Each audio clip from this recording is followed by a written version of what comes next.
Welcome into another episode of This is Whirlie Nation. Chase Williams, the host, here with you with the head coach of the Grimsley Whirlies basketball team, Coach Corbett. Coach, thank you for sitting down with us. Two games last week at Page, which was a victory on Thursday night, and then at home, the home opener against Northern. Walk me through last week and how you felt. A little bit of a strange week with Tuesday's game getting canceled as well, or postponed in the middle of that as well. Yeah, it was a strange week to say the least, but this season has been very strange. So that was expected. We thought we were getting ready to play Southwest on Tuesday last time we talked on Monday, and then they made the decision to cancel school or not let us go on Tuesday. So we had to push that game back. So that's the game that we're preparing for tomorrow. And so we put our preparation on Wednesday in for Page. And I thought we did a really good job of coming out in the second half of that game and playing with a lot more energy and using our defense to create turnovers and leading that to baskets. And then kind of on Friday with Northern, that's a team that you really want to have a chance to prepare on court for the whole time, especially coming in playing your first home game. And I thought we did decently defensively, but offensively, we just couldn't put it together. So, they were able to get us in the end in the fourth quarter. But, I thought our kids played well in some spots. We just didn't finish the job. And we'll break down both of those games a little bit. Let's start with the Page game on Thursday night. First of all, Grimsley's just been dominant at Page in recent memory, 4 or 5 straight at this point. It feels like the guys really show up every time they're on the road in the rivalry game. Yeah, they do. I mean, I think they feed off the energy of that crowd and the atmosphere. And, we just have played well over there. We've been very fortunate to play well over there in the past few years and pick up some wins. So early on in that game, I thought that we had some issues offensively, but then after halftime, we made a couple of adjustments and carried ourselves from there. But, we've had a lot of success playing over there. And I know from past experience during my first time at Pages or at Grimsley as well. It's a tough place to play. It really, really is. So for our kids to come in and be focused and ready to get a W over there for I don't know how many years it is, 3-4 years, whatever it is in a row. But it showed a lot about who we are and our character and how much we respect the rivalry. And this time it's a 64-45 victory. It was led by Caden Cato offensively. DJ Howerton also a double-double with the addition of 7 blocks as well. 2 football guys really finally kind of getting comfortable, it feels like, inside the squad and making a big deal out of the rivalry game. Definitely. With our team, one of the things that, as a coaching staff, we talked about is it could really be anybody, any night. And I thought Caden really, really came to play. His energy on both ends of the court is kind of what carried us over. He shot the ball pretty well. So I thought he did a really good job with us. And he has that ability when he comes in locked in, ready to play. And then DJ, I thought, was just a monster all over the floor. I think he was like 3 blocks short of a triple-double. But, from the first game that we played to the next, we kind of made an adjustment because they laid their big off into the lane. And we knew we had a guy who could shoot the ball out there. So if they wanted to do that, that was fine. But we had a kid in DJ who we knew could make that 17, 18-foot jump shot. And then once we did that, that kind of pulled him away from the basket, opened up some driving lanes for us.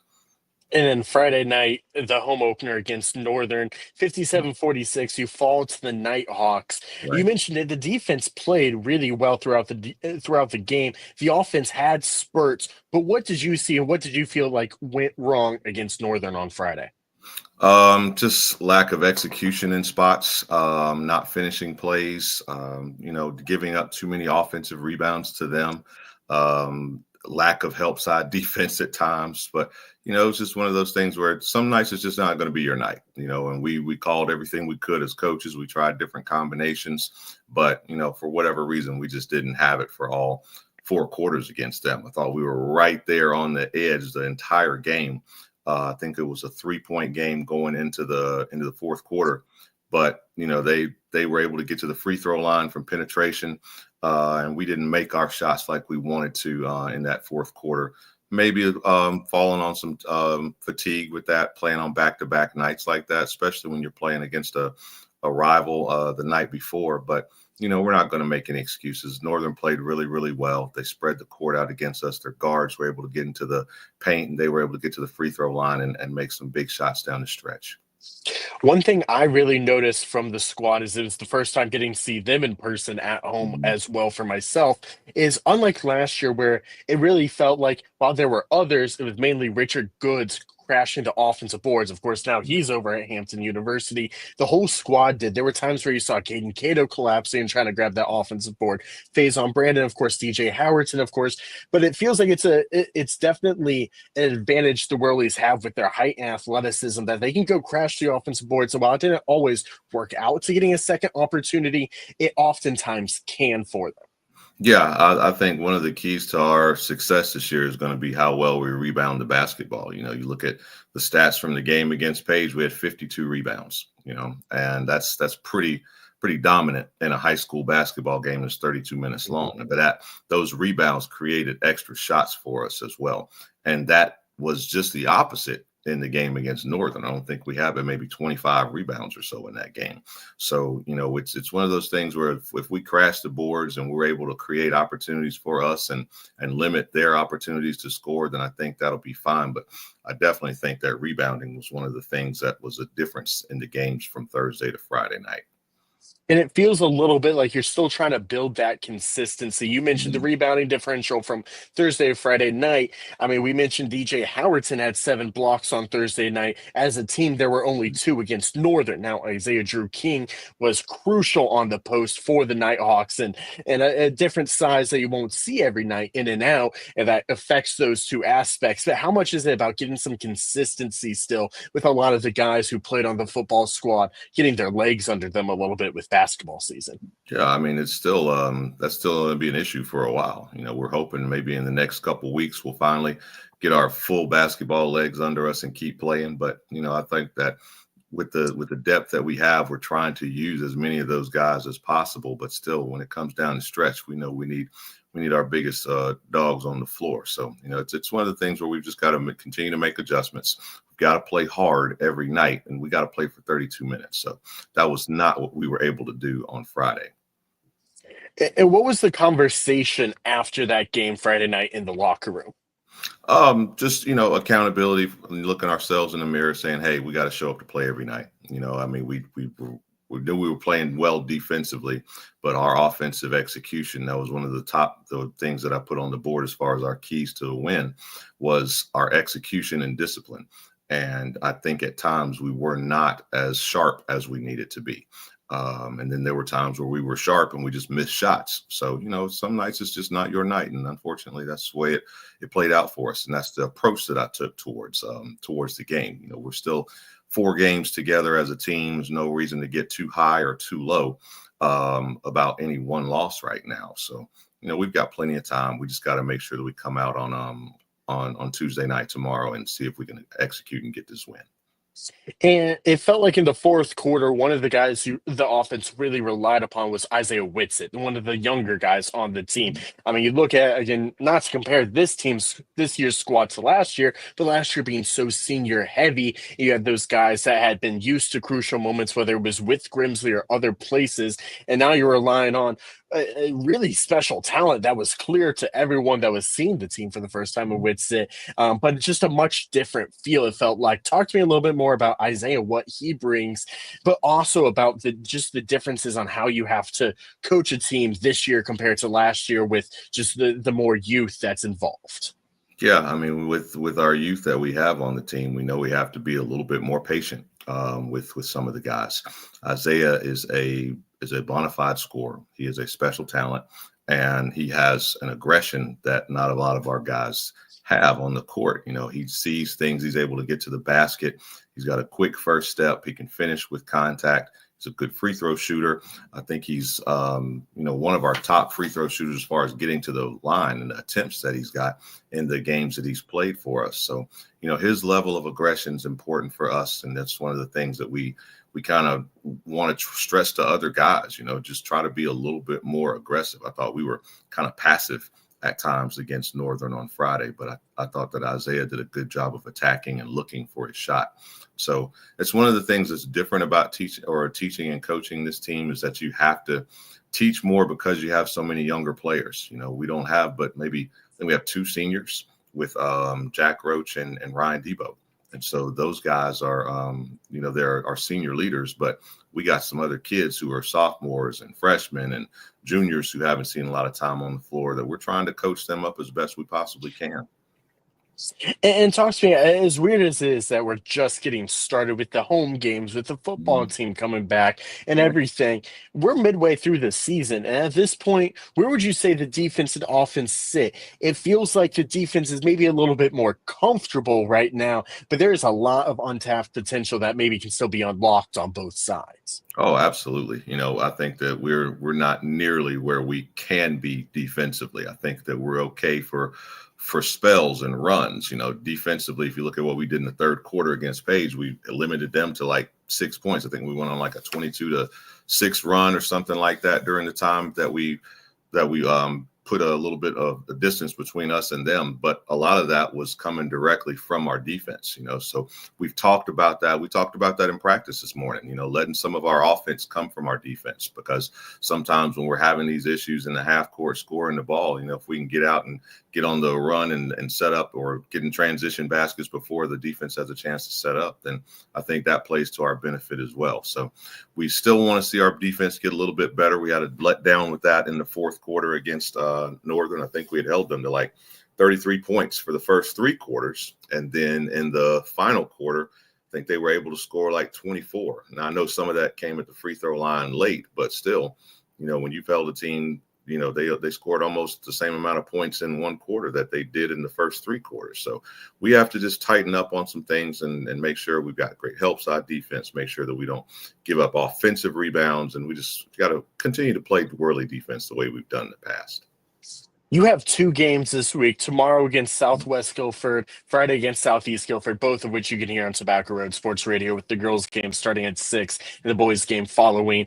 First of all, one thing we talked about last week was just, again, this team kind of piecing itself together with the football squad and the guys that were on that squad coming over and starting to get comfortable. And one thing I asked is it nice to have that extra practice time as maybe some games get canceled, delayed, whatever it may be? And you kind of mentioned it's almost better for them to have time on the court when it matters more in a true game. And so you're getting exactly that twice this week instead of once. What was originally supposed to be a 1-game week is now with 2. Is that truly an advantage, you think, to get them more on the court and having to deal with real life defense, especially against the number 1 team in the conference right now in Southwest tomorrow night? Yeah, I think having a day to prepare for Southwest is important, because they present so many problems for you with the athleticism and the talent that they have. But, getting on the court and seeing where you measure up against one of the best teams in the conference is a great way for us. It's a measuring stick for us to see where our team is for this coming year. So Southwest is going to be a big challenge for us on Tuesday. On Friday, we've got this is when we start again. So we'll have Southeast coming in on Friday. So that presents a challenge for us as well. They played us extremely hard and tough over at their place. So we've got to be ready for that. And then we actually have 3 games this week, because we're on the road at Hopewell High School against Rocky River on Saturday afternoon. So we've got 3 games that we've got to be ready for and prepare and be at our best. So this is a big week for us. I think this is the last week that we'll play 3 games in a week. And then after that, we'll just see if we can just get comfortable with where we are in the conference and see if we can pick up some wins. You bring up Southwest, and one of the toughest things about them is how athletic they are. One of the biggest advantages that it feels like Grimsley has year in and year out is how athletic those teams are. And Southwest is one of the teams that's better at neutralizing that. And when it comes down to it, what else does Southwest bring to the table, and how much, if at all, do you talk to the team at all with the aspect of you beat Southwest? Now there's a 4-team tie, I believe, at the top of the Metro 4A for those conference standings, and how important that can be going into that conference tournament that Grimsley has controlled the last few years. Yeah, Southwest is a really good team, good program, good coaching. So they present some problems for us. But, every year we know they're the team that really scares us the most because of that athleticism you talked about. I think sometimes we have a situation where we have a little bit more athleticism, maybe some more talent than other teams in our conference. But, the athleticism that Southwest has sometimes surpasses what we have. And so that presents challenges for us. How do we stop them defensively? What type of tempo do we play? So we have to try to make adjustments based upon that. But, I think that the kids will be ready tomorrow night. I'm hoping so. I thought we had a good practice this morning, just trying to walk through some of the things that Southwest does and what we can expect from them, and trying to sharpen up what we do as well. So we've got to make sure that we're going to be on our best tomorrow night in order for us to get the win against a really, really good Southwest team. And you already brought up with Southeast, you now start to see those teams for the second time. Now, there's a few that you've seen due to tournaments, but the second time in conference play here with Southeast on Friday nights. And that's always a little bit different when you know firsthand what to expect. What do you expect from Southeast on Friday night, and where do you think the advantages lay for Grimsley? Well, it's going to be a tough competitive ball game. Coach Muirhead always has his team ready to play against us. They play really solid. They run their offense through. They've got some good guards who can shoot the basketball pretty well. And like I said earlier, they kept us on our heels for the first maybe 3 quarters of that game until we were finally able to control the game in the fourth quarter at their place back in December. But, they do a lot of good things. Their defensive pressure. They switch up their defenses, sometimes playing multiple zone defenses in the half court and trapping against you as well. So it kind of throws you out of your offensive rhythm, similar to what Southwest does as well. So, we've got to make sure that we make the adjustments on court and prepare for both. And hopefully we'll come out on top. And then finally, as you mentioned again on Saturday, there's also the neutral site matchup with Rocky River. Those are always very crucial to grow and learn. And while they might not mean a lot in the sense of the season, with the team that's still growing here in late January and still figuring themselves out, it's got to be nice to have that game on Saturday, play in a little bit of a different environment one final time. It definitely is. I don't know if we've been out of the city of Greensboro for the past few years outside of playing Lake Norman. So, this is one of the reasons why I wanted to play this game. It's something that you could look at as potentially preparing you for where you may have to go in the playoffs, playing against a good team on the road.